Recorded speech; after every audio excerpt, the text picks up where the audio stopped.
Hey, RT Nation. My name is Glenn Milano, registered respiratory therapist from Jacksonville, Florida, and it is my honor to welcome you to FSRC 101. If you're watching this on the heels of our Sunshine State Seminar virtual event, you will see nonetheless that this is a different format.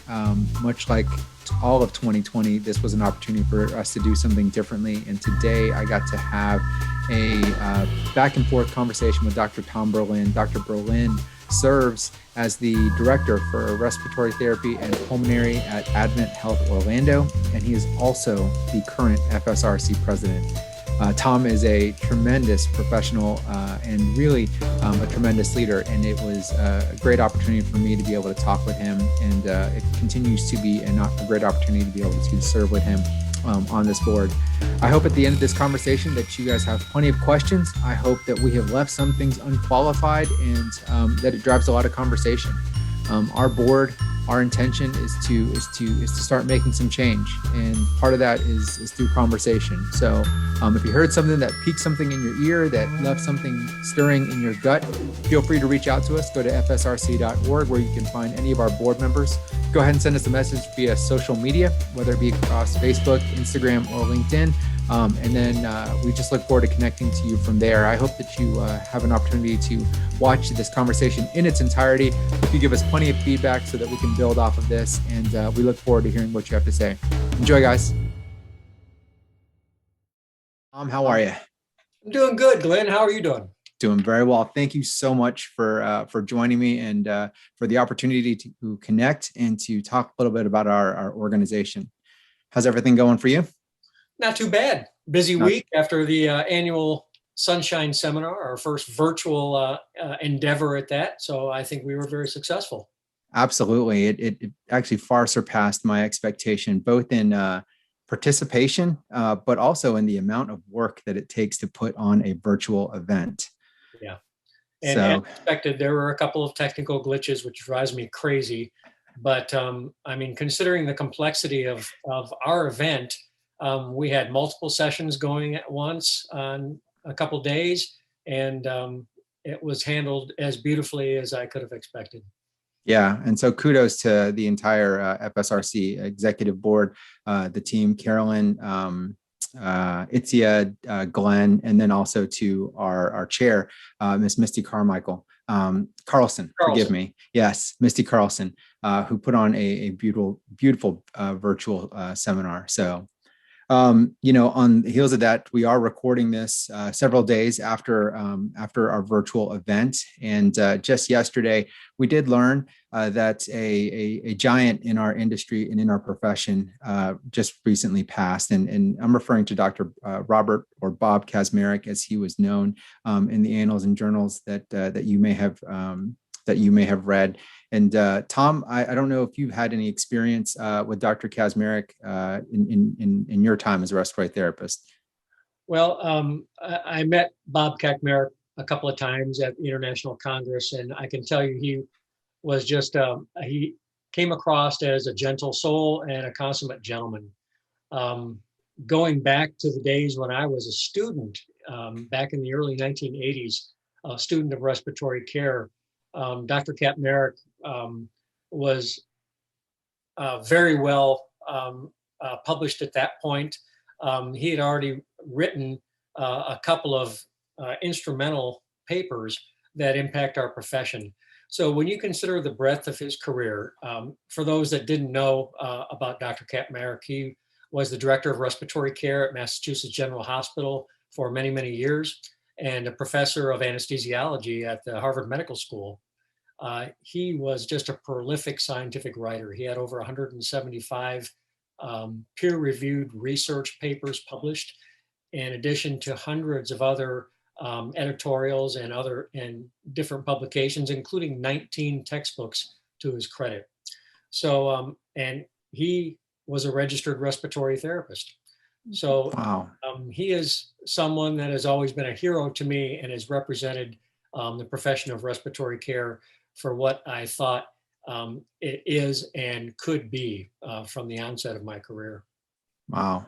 Yeah, fair to say that at this point in time, a majority of respiratory therapists in some way, shape, or form have been impacted by his work, either by the protocols, the policies, procedures that are in place at your facility. If nothing else, the textbooks that tormented you when you were in respiratory school, he probably had a hand in editing those books. So his legacy lives on for sure, and sorely missed, and sincerest prayers and condolences to the Mass General family and to the entire Massachusetts Society for Respiratory Care for that loss. Huge. Yes, and the FSRC is sending out its condolences as well to Dr. Kaczmarek's family.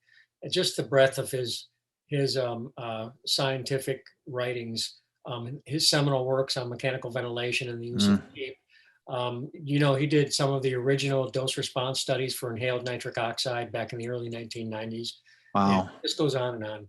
It's beyond me in my role as a department director of a very large tertiary medical center department. I don't know how he did it. So anyway, that's enough said. Yeah. He leaves with Yeah. us great gifts. Absolutely, absolutely. Kind of tagging off of Dr. Kaczmarek and his legacy.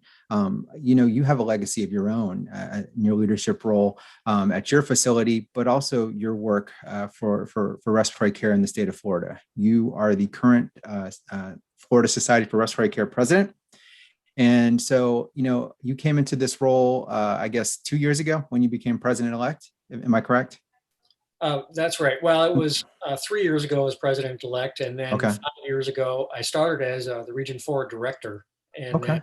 was elected president-elect for a year, and then president for 2 years. And I can't, boggles my mind that I'm tagging on my minuscule legacy to a giant like Dr. Kaczmarek. Um, but I thank you for trying to inflate my ego. Well, I think that we all play a part, and I can share with you, as someone that's been able to observe your work since coming back to the board, that your passion for our profession within the state of Florida comes across very strongly, and I think the value of that can't be minimized, despite any level of humility that you may have. For those that are wondering, Tom, kind of give us a background. Tell us about what brought you to respiratory therapy and kind of where you are today. Sure. Well, back in the day, I was a Navy hospital corpsman assigned to the Marine Corps. That's where I got my feet wet in medicine. And I was a field medical service technician with the Marine Corps. And my plan was to go to medical school. Well, life sometimes gets in the way. So I got married while I was still in the military, and my wife had aspirations of her own. And so the plans became something different. And while I was finishing my undergraduate degree at the University of Central Florida, I found the profession of respiratory care. And I was so intrigued by the way that I could still care for individual patients while I got to learn and actually use really cool high-tech equipment like mechanical ventilators and other diagnostic mechanisms and therapy modalities.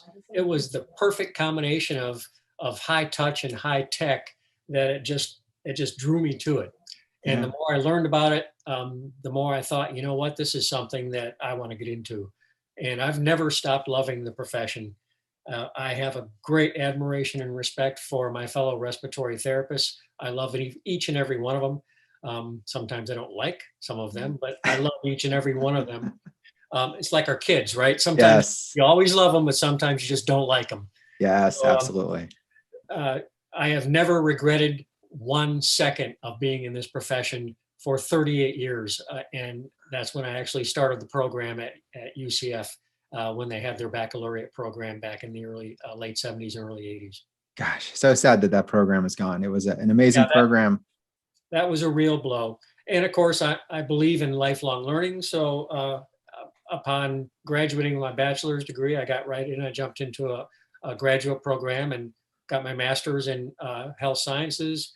And then a few years later, I needed some intellectual stimulation and went back to Nova Southeastern University for the doctorate in health sciences, which I really enjoyed. Very, very cool. And clearly,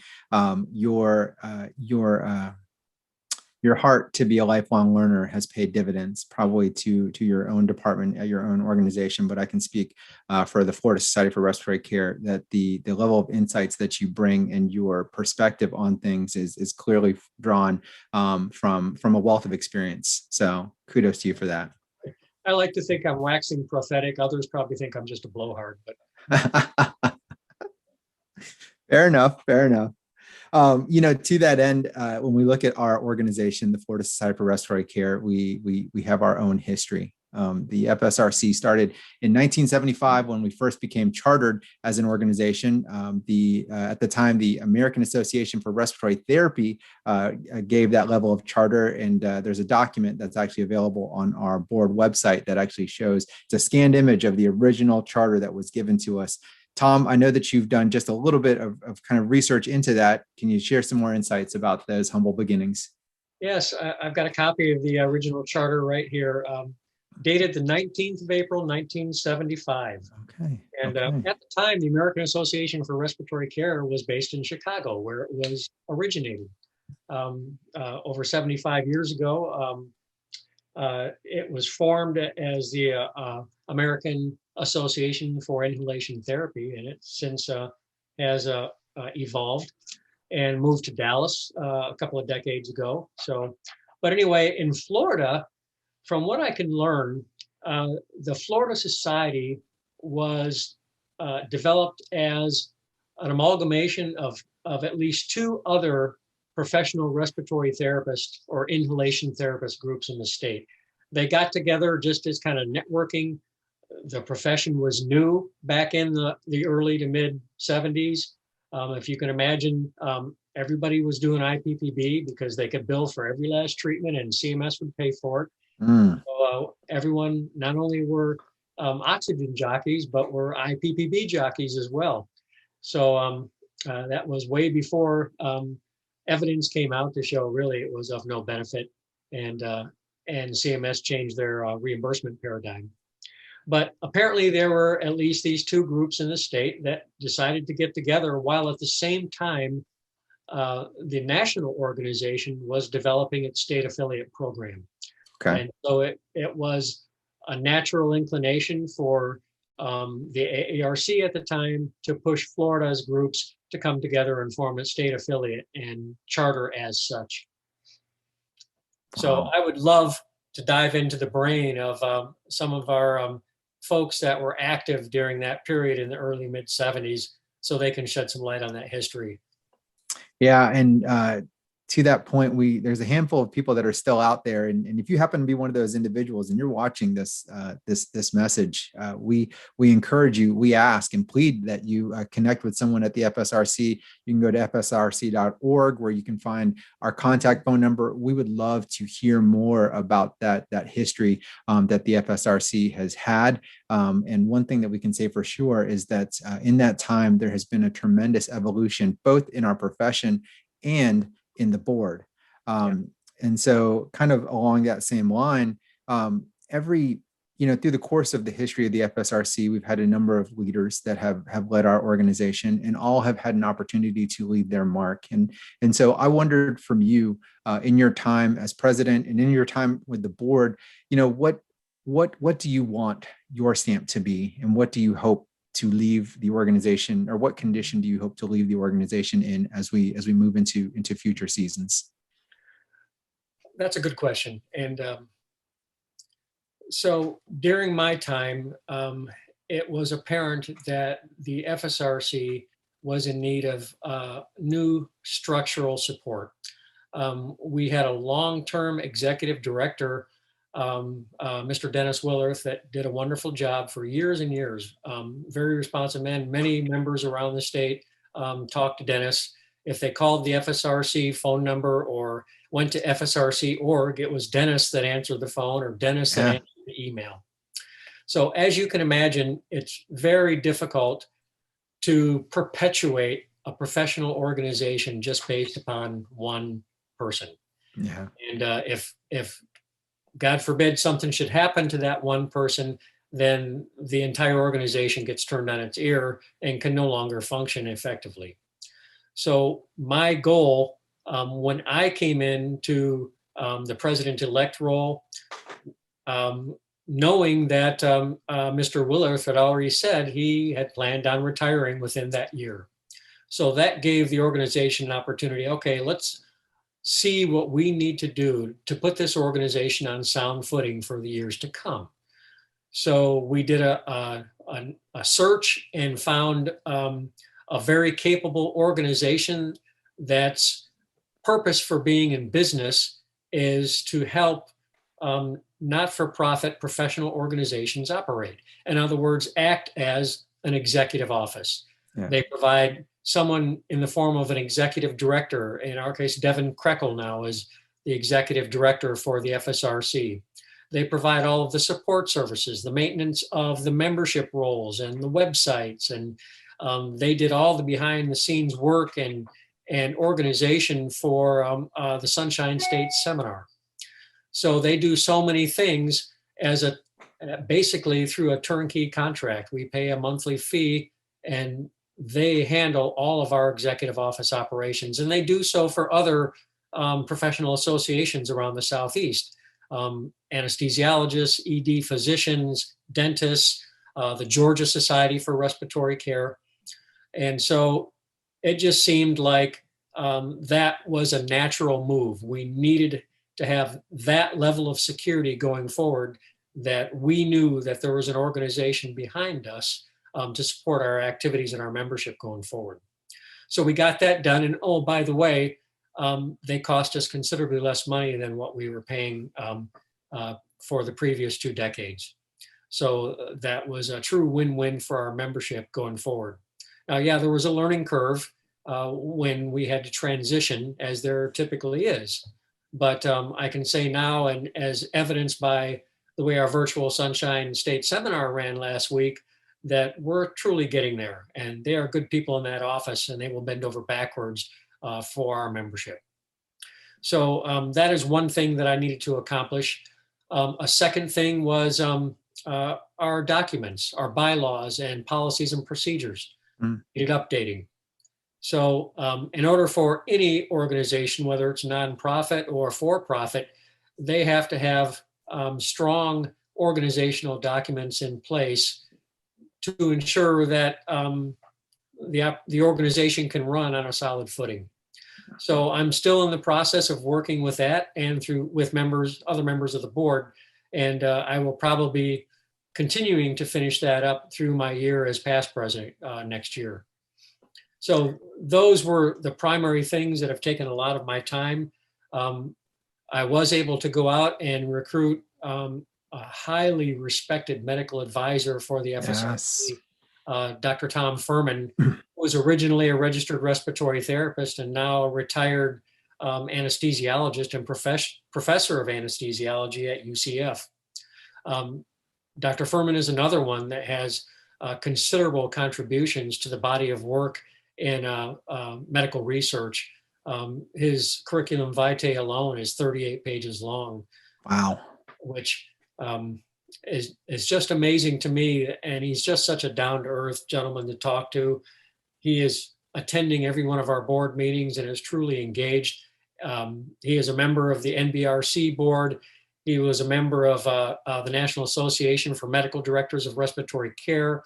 He chairs the Respiratory Care Network of Chest and Critical Care Medicine. So he is the perfect liaison to the medical community and the FSRC. And we are so fortunate to have him with us representing our membership. So I hope he continues his association for years to come.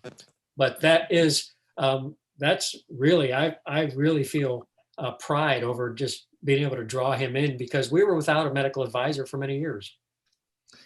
Yeah. So, in just those 3 elements between the documentation, the revamp of our executive support, and then the drawing and recruiting of a fantastic medical advisor to our board, I just want to reiterate how important your vision was and your level of execution has been to setting this organization up for future success. All of those three elements are truly foundational elements for any successful healthcare professional organization, and you shored those up. I can tell you that certainly your successor will benefit from those things. Our organization and our profession will benefit from those, and I can speak for our entire profession at a state level and say we're thankful for all that you've done.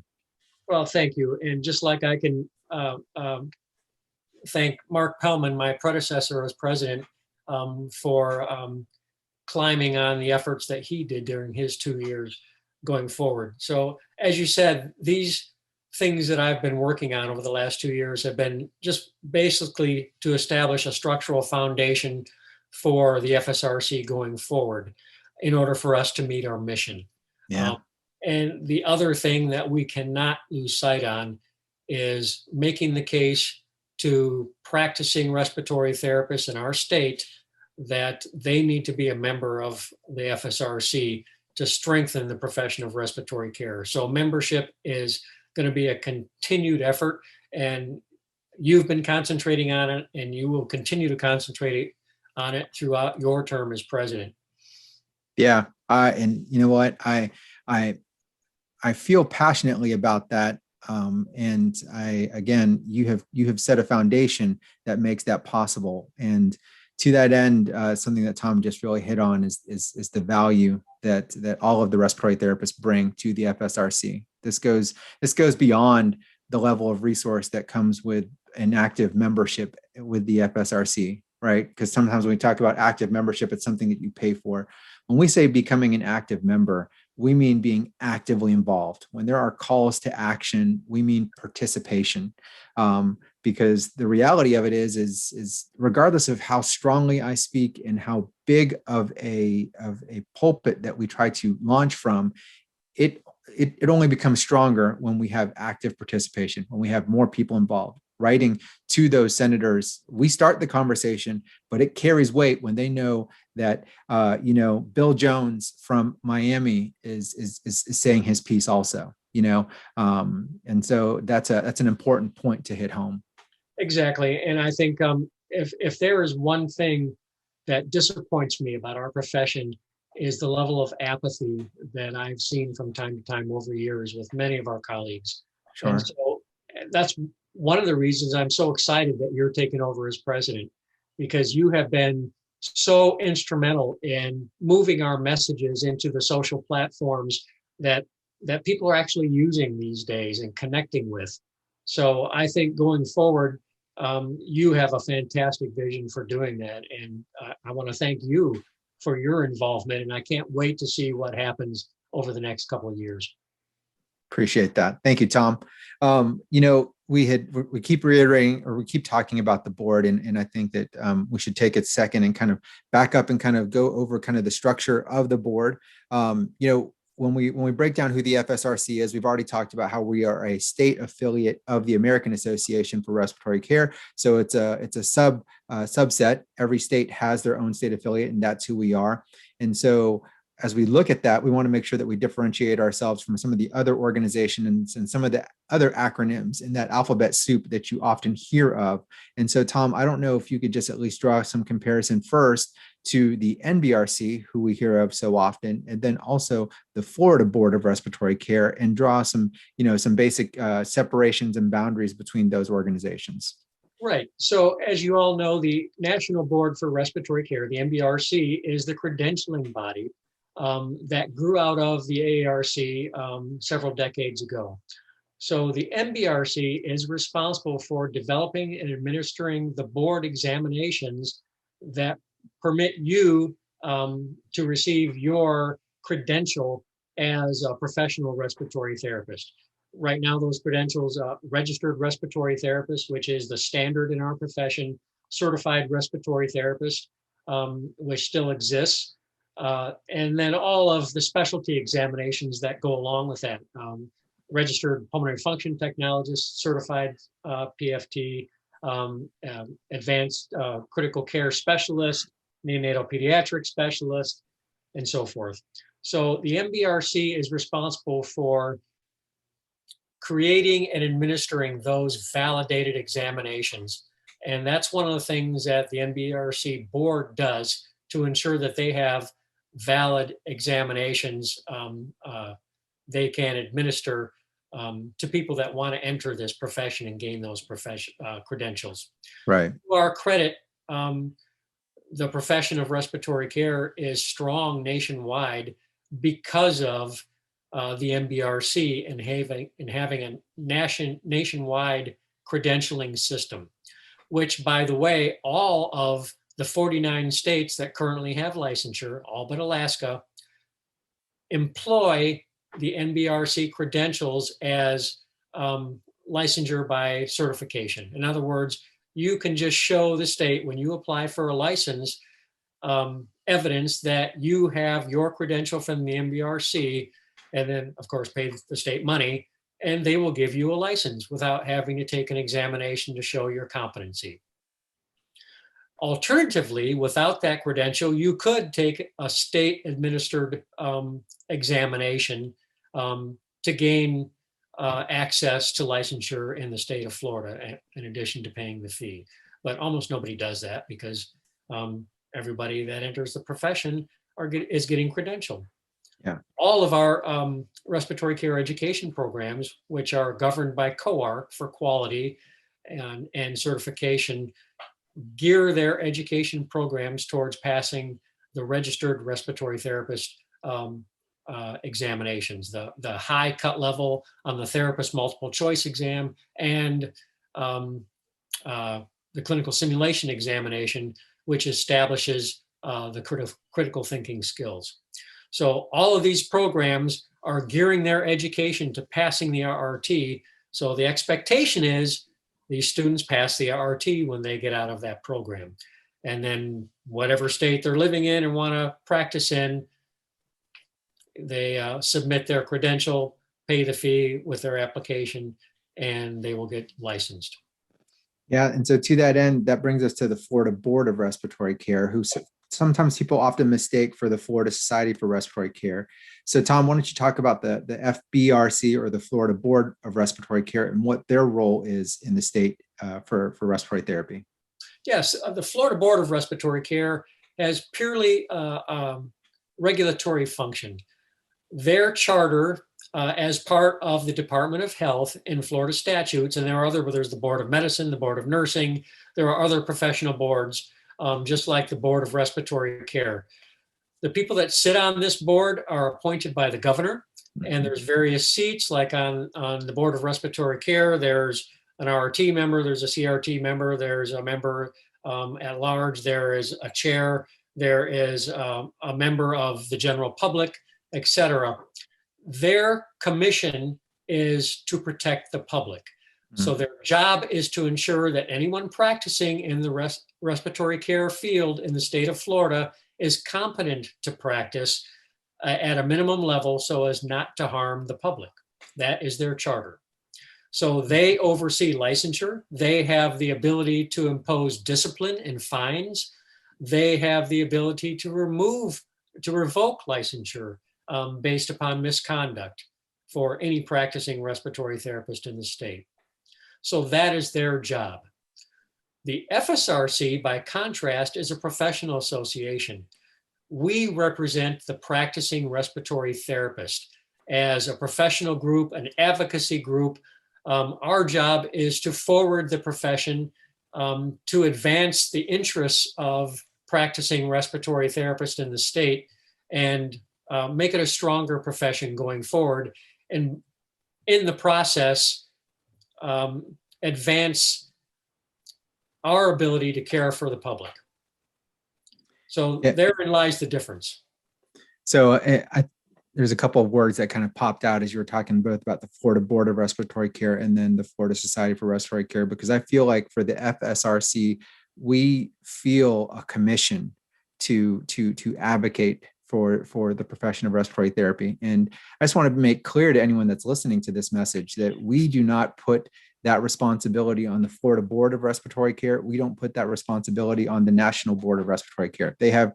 We all partner together and we work very closely together to benefit ultimately our patients. But the Florida Society for Respiratory Care is takes ownership of trying to advocate and try to advance the profession of respiratory therapy. It is ingrained in our mission statement. And so we have three major pillars within our mission statement.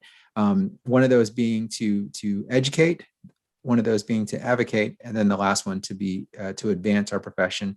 And so, Tom, I wonder if you could, I think that the merits and the body of work that we do towards education is evident probably for those watching this message, because you have partaken in our virtual series. So we won't talk about that. I think that it's clear that we have a heart to try to deliver quality education to people that brings relevant, real-time value and applicability to the season that we're in. And certainly, when we talk about the season that we're in, there's nothing more relevant than COVID-19, and how respiratory therapists are much more needed and are just as relevant as we've always thought. But now the rest of the world knows how valuable we are. Why don't we skip past that and talk really about that advocacy and that advancement piece? And I'll jump into the advocacy piece because I feel really strongly about that. But why don't you talk about how we're trying to advance our profession? Yeah, well, first though, let me just say a couple comments about the education. Okay. I realize that practicing respiratory therapists can get contact hours online now, many for free, many for just a couple of bucks. You get what you pay for. Mm. The FSRC is committed to ensure that you're getting a quality continuing education, and that is so important. And I can't wait till we can get back together live to have a live annual Sunshine State seminar at a desirable location like the Daytona Hilton Resort and Spa, because there is so much value in listening to live speakers and being able to interact with them and networking with your colleagues from different locations, and then seeing the latest and greatest equipment in an exhibit hall to be able to talk to vendors and put your hands on it and know what's out there. There is nothing better than that in terms of learning new things in the field of respiratory care. So I can't wait till we can go back to that. And I'm hoping that the AARC does a live Congress in Phoenix coming in November. So we shall see. Yeah, contrary to popular belief, the backdrop that you're in right now is not indicative of where you are, right? It is. Exactly right. I'm sure that you're in an office. I'm actually in a bedroom right now, so not necessarily the environment that we would have wanted for these presentations. But your point, nonetheless, is valid. I'm a fan of Between Two Ferns, so at least we're next to one fern here. I've got one over here to the side, but it looks like it could be dead. So we'll say that it wasn't. Okay, that's even better. Yeah. All right. So let's continue on. Why don't you touch a little bit more about how we're trying to advance our profession as a state society? So there's a leadership network group in Florida called the Florida Respiratory Leadership Network that I helped found, 10 years ago. I forget where it was, over in the Tampa area. And this is just a loose knit group of leaders, respiratory care leaders from around the state. It includes department directors and managers. It includes program directors in our education programs, et cetera. And we just get together to hash out different issues that we're having in terms of, say labor productivity or the use of protocols or recruiting good staff and things like that. But one of the things that we're really keyed in on came about after the 2015 and beyond work that the AARC commissioned several years ago to advance the profession. So the respiratory care profession nationwide is still saddled with a dual credentialing system. So when a graduate of a program comes out, they have to sit for the therapist multiple choice examination that has 2 cut scores. If they score only at the lowest cut score, then they become a certified respiratory therapist and they are not permitted to go on to take the clinical sim exam. If they score at the higher cut score, then they are permitted to take that clinical sim exam and have the opportunity to become registered. So really in practice, there's little difference between CRTs and RRTs. And And it's even harder to explain to someone outside of our profession what the difference is. Sure. So we owe it to ourselves to represent ourselves to the public and other healthcare professionals around the country and the world that we are respiratory therapists that are credentialed at the highest level, and we can demonstrate that highest level of clinical competency by our credentialing. Yeah. The CRT credential is just a relic of the past that it's time to retire. And by saying that, that is by no means a dig against the hardworking and very professional and qualified CRTs that are currently on the job. Absolutely. So any legislative effort going forward would grandfather anyone that's currently licensed as a CRT and working, even if they're from another state that come in and apply for license in Florida. So really, as a profession, there are 6 other states in the country that have already done this. You have to be a registered respiratory therapist to get a license and practice in their state. I want Florida to be number 7. We are currently working on that in terms of getting the Board of Respiratory Care to endorse that. They don't have to improve it. This is something that would require a change in the Respiratory Care Practice Act. So it would be statutory and not regulatory. So it would require a legislative sponsor, a state representative or senator to sponsor a bill.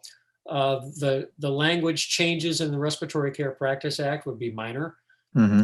Basically, it would just say it would require the RRT credential to get a license in the state, and then grandfather those that are already licensed as a CRT.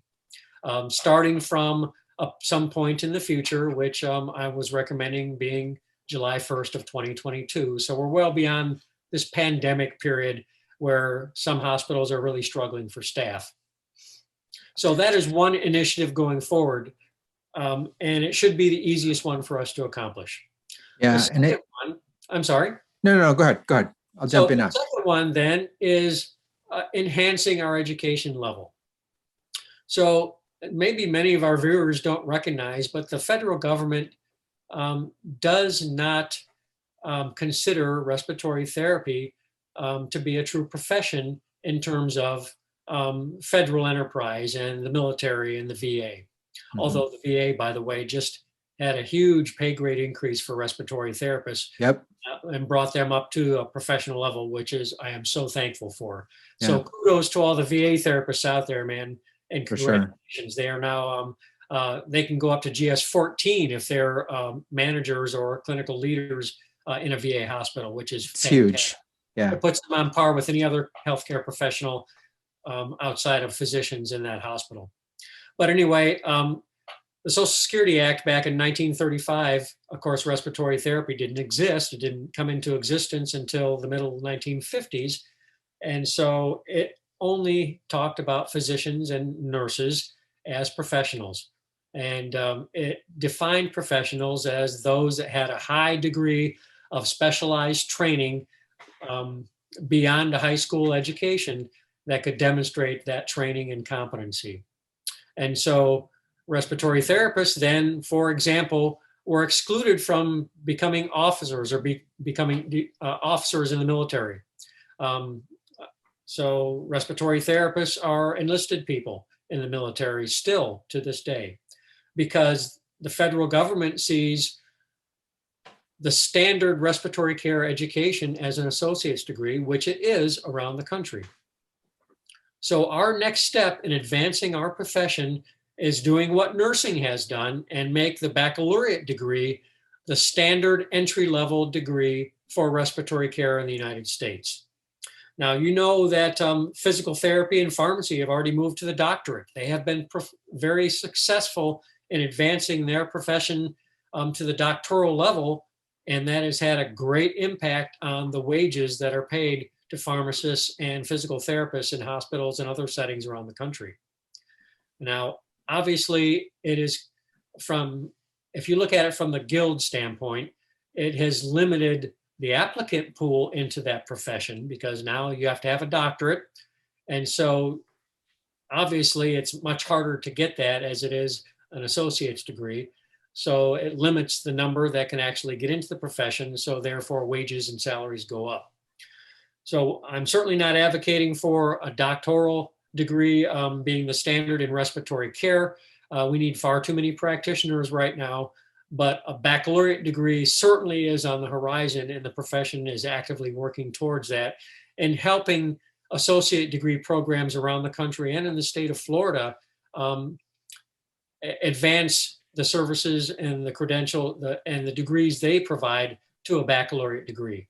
Now, there are several around our state now that have a 2+2 program where you graduate from an associate's program and you're then eligible to go into, say, an online baccalaureate and work on your baccalaureate degree while you can be working full time. And so a lot of people are doing that. But from a professional perspective, we have got to get to that baccalaureate degree to stay on par with nursing, because we're falling behind a little bit in terms of average wages. So that's the education piece. And then beyond that, of course, you've all probably heard about the advanced practice respiratory therapist.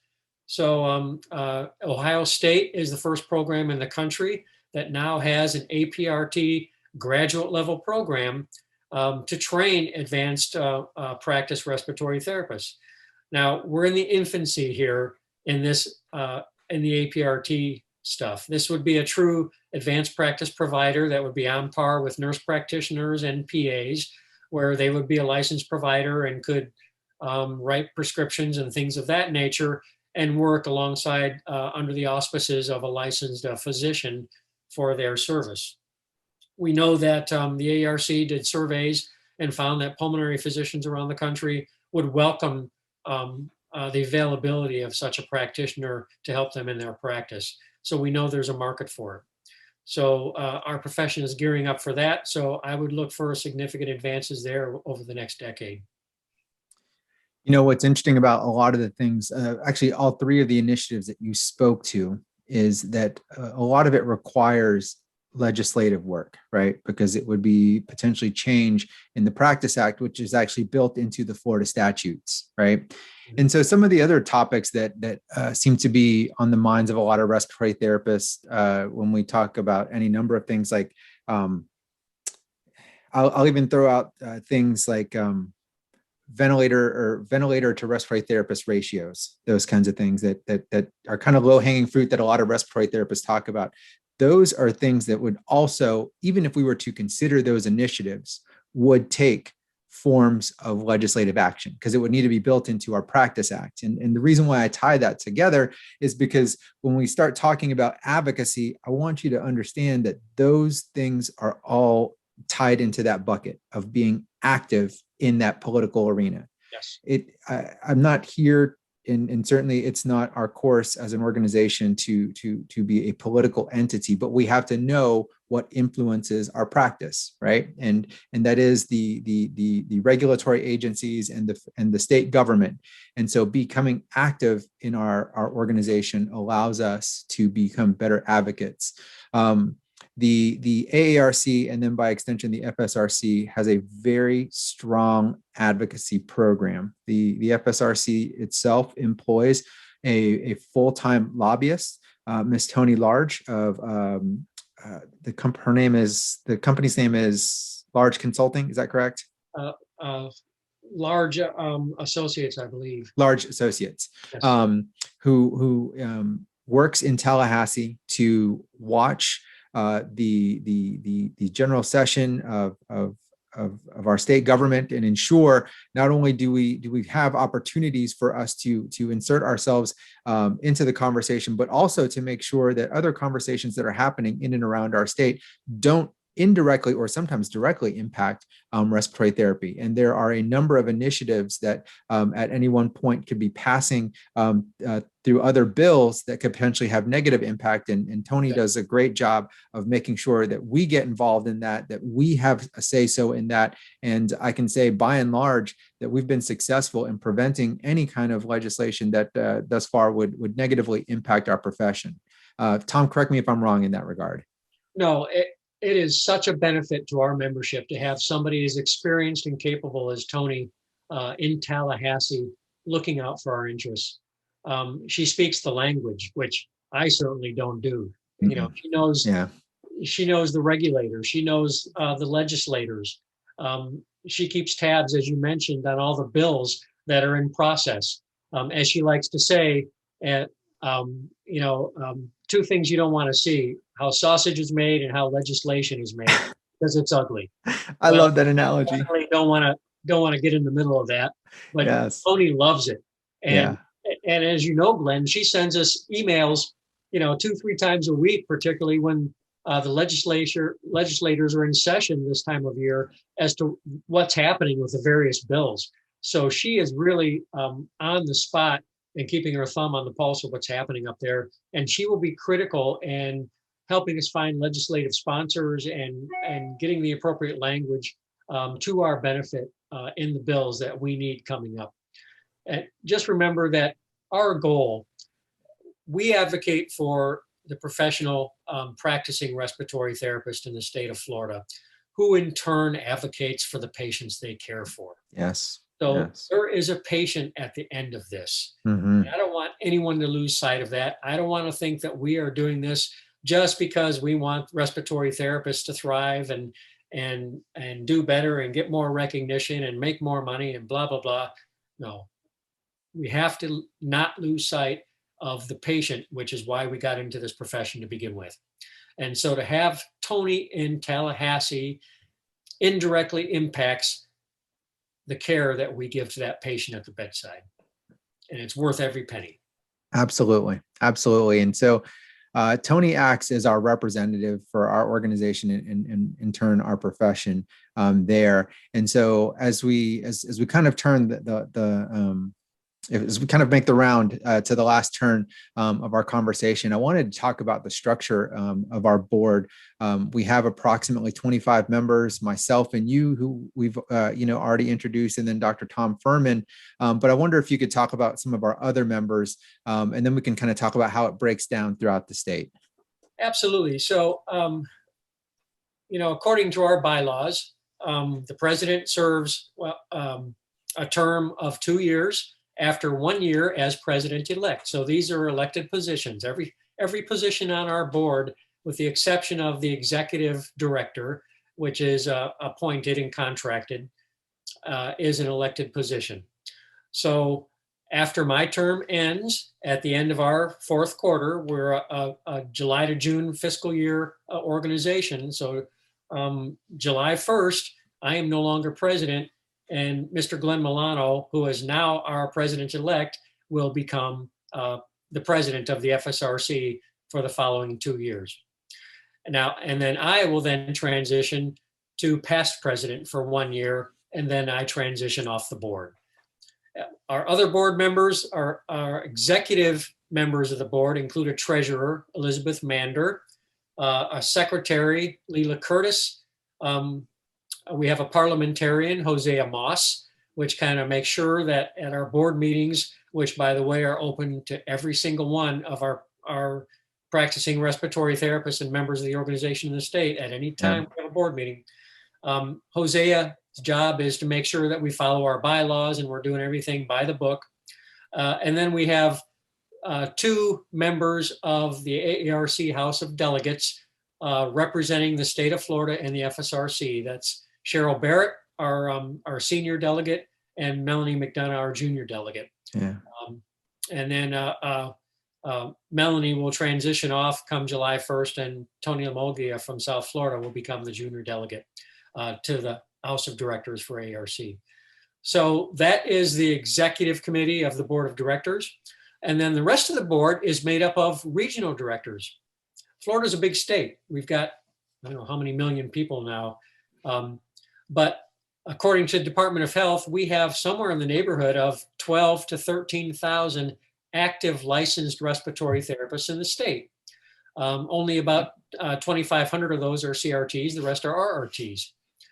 Well, out of those 12 to 12,500 active licensed respiratory therapists, about 14% are currently members of dues-paying members of the FSRC.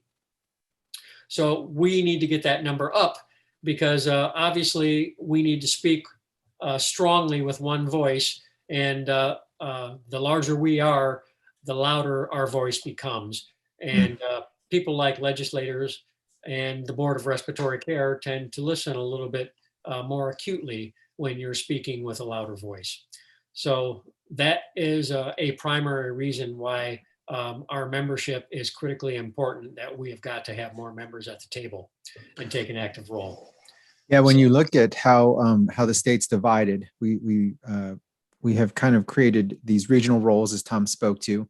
We have the state divided into 7 regions. We have the Panhandle, kind of the Northwest region. Then we have the Northeast region of the state that's divided. Then kind of the center south is divided into 4 corridors. And then we have our South region, which encompasses kind of Miami and that Dade Monroe kind of area.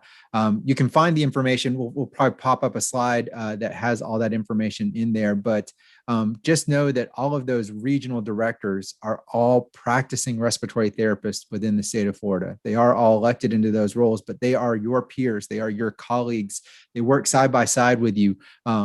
Both in those moments where we're serving our patients, but also to advocate, advance, and create education, as we had talked about. And that's a great point, Glenn. Micheline Plantata is our Region 1 director. Region 1 encompasses Dade and Monroe counties. Yeah. Micheline is a department manager at Jackson Children's Hospital.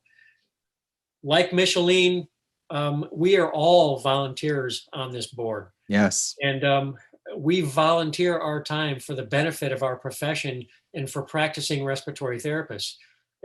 We don't get any money from this. There is no conflict in that regard. The only paid member of our board is our executive director, Devin Krekel, from Association Management Group in our executive office. So I want everyone to be aware of that. So despite how busy we are at our day jobs, we still carve out time to work on behalf of you in this nonprofit organization we call the FSRC. I'm glad that you said that, and you mentioned that word, that it is it's a volunteer effort, and I don't mean that to diminish the efforts, because some of the amazing things that our board members are able to do have truly inspired me, actually, to try to be better at my job and my role. And so I appreciate you speaking to that.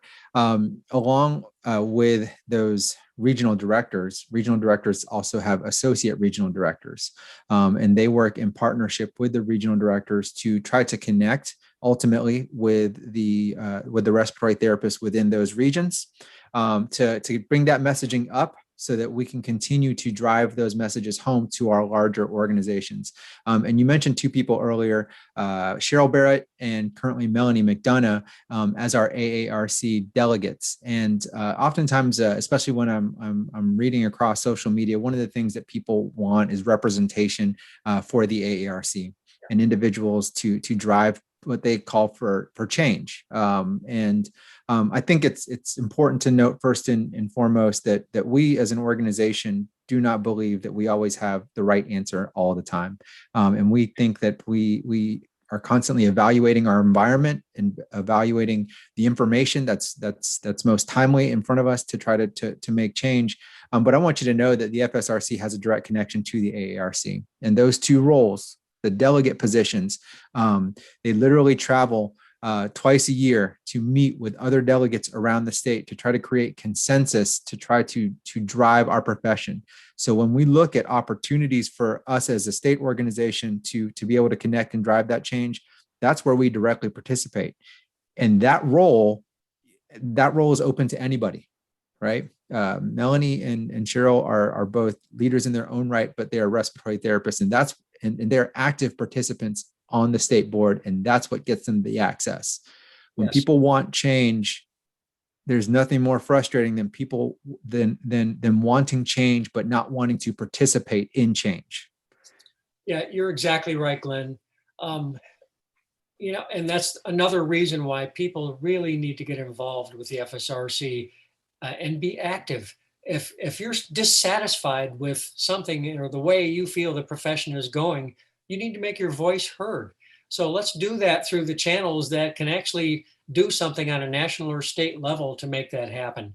Our delegates to the AARC House not only represent the state of Florida and the FSRC, but they can bring things out of Florida to the House of Delegates for the Aarc for their consideration.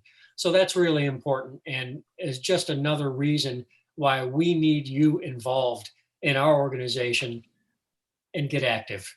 A great way to do that, as Glenn mentioned, every one of our 7 regions has associate regional directors. Contact the regional director. They're always looking for help, and just get involved in your region. Yes. Just get involved in your region. It's in your own backyard, and work to talk to your colleagues in the workplace about joining you to get some things done. And that would be a great benefit and a perfect place to start. Yeah. And, we didn't really go into this at any depth, but Tom touched on it when he talked about the president and president-elect position. All of our positions are elected into, and they come up for elections periodically. So if there is a moment where you feel like you feel very passionate about things, and I would argue with people when we talk about apathy, that the stronger your apathy, that's actually the stronger, the motivation to participate should be stronger, should be equally as strong if you find yourself in a place of apathy, because that is when you are most inclined to want to make change. And if you want to be more of an active participant, when those elections come up, there is nothing that I want more than in the future to see very competitive elections where people have an opportunity to speak their heart, because you were talking about the applicant pool when it comes to for physical therapy and for pharmacy. We need to raise the bar, right? So the people that we choose are the very best. And so I would encourage you to participate at that level, to Tom's point. Tom, as we are coming close to kind of the end of our session, I wanted you to just kind of take this. I wanted to give you the last word, and I wanted you to share a message with the people of Florida. But if someone's watching this outside the state of Florida, I want this to resonate to them as to why they should become a member of their state society, and then we'll close with that. Thank you, Glenn. This last year, during the course of the COVID-19 pandemic, respiratory therapists around the country and here in Florida and in my institution have worked their butt off. We are all tired. We have all worked for the benefit of our patients to try to save their lives in the ICU, try to get them out of the hospital, to try to keep them out of the hospital. Yeah. It has been an astounding year, and we're still dealing with the sequelae of COVID-19. We're not out of the woods yet. But one of the benefits of this past year, I always try to look for a little bit of a silver lining. And that is, around the country, people are far more aware of what a respiratory therapist is and does. You remember at the start of the pandemic last spring and early summer, where there was all this hand-wringing and consternation about not having enough ventilators. Well, what are we going to do? We're not going to have enough ventilators. We're going to have to put 4 people or 10 people on one ventilator, which I had to actually write a work instruction for doing multi-patient mechanical ventilation. It was not fun. But anyway, what came out of that is some strong voices said, wait a minute, and were published. It said, wait a minute, who's going to run all these ventilators? A ventilator is useless unless you have a compassionate and competent person to operate it. And that's respiratory therapists. Yes. So we have an opportunity now to leverage this notoriety we've gotten over the past year. And I can tell you, it has resulted in increased wages. Part of that is market driven because there's such a demand for respiratory therapists around the country right now. Sure. But we need to leverage this and take it to the next step to make this profession stronger than when we entered it, and leave it for the next generation to carry it on. I do not want to see respiratory care wither and go away. And we're at a crossroads to do that. The things that we need to do, number one and most important, is make your voice heard.